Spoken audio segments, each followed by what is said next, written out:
They're struggling to score in a year where everybody is scoring in the NBA. And what were the Rockets all about last season? Scoring and hitting threes. It has been an abject failure across the board. And this is a team, again, that had Game 7 of the Western Conference Finals against the Warriors in their building.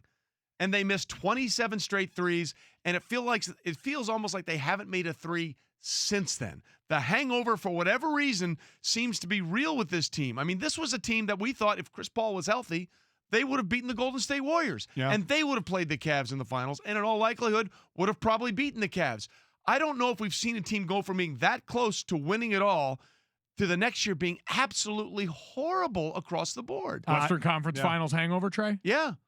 It's a real thing. Not a Super Bowl hangover, though. So it's amazing how quickly that's changed. Well, but I think what's interesting in this with Carmelo specifically is this news and this move should be run-of-the-mill, but the player's name involved isn't commiserate with what his level of actual talent and contribution is right now. This is a team that's dealt with injury from James Harden. It's dealt with injury to Chris Paul right now. Heard him talk about some tendonitis in his elbow that's thrown off his shot, and some moves on this team. Carmelo Anthony is also a guy who we were talking about coming off the bench. So if we were talking about a bench player being released for the Rockets earlier and the name wasn't Carmelo, it wouldn't be news. But because this guy's star power is far outpacing his actual game at this point, here we sit. And so Daryl Morey, the GM, was asked about the team in general and then was specifically pinned down on a couple of questions about Carmelo.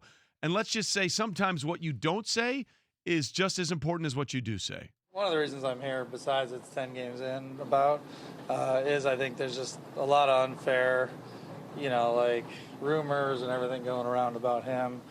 He's been great with us. As Coach said yesterday, his approach has been great. He's accepted every role Coach has given him, starting, off the bench, whatever it's been. We're struggling as a team. We're not in a good place, so we're looking at everything. So, we're looking at all aspects right now. But the bottom line, he's here for the long haul. Carmelo? We're evaluating everything.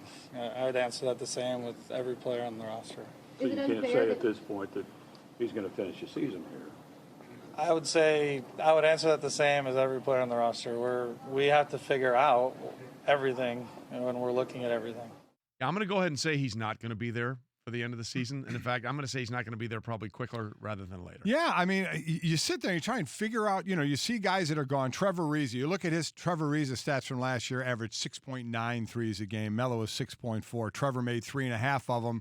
Carmelo 2.1, but a big difference is on the defensive side as well. They're giving up 107 points this year. Last year they gave up 103 something. So they're giving up a few more points, but the defense is certainly worse this year, and they're not hitting their shots. But I guess if that's – now last year they did add a little bit of defense to it. We were kind of surprised, for a D'Antoni team to be able to play some defense, but we did see some defense, but you're not going to see it with Carmelo. It's purely shooting.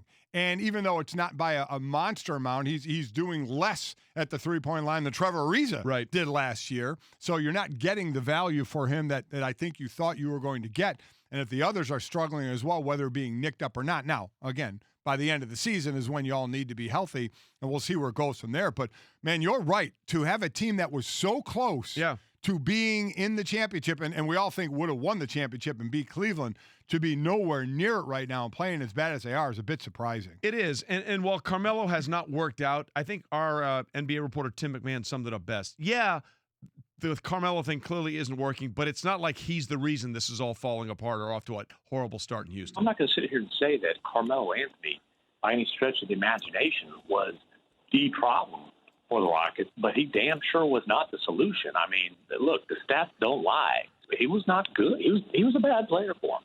They are over 11 points better per 100 possessions when he's not in the game than when he is. I mean, that's a pretty damning stat. They are absolutely horrendous defensively when he's on the, or I should say were. We can talk in past tense now when he's on the floor. And, he was inconsistent at best offensively.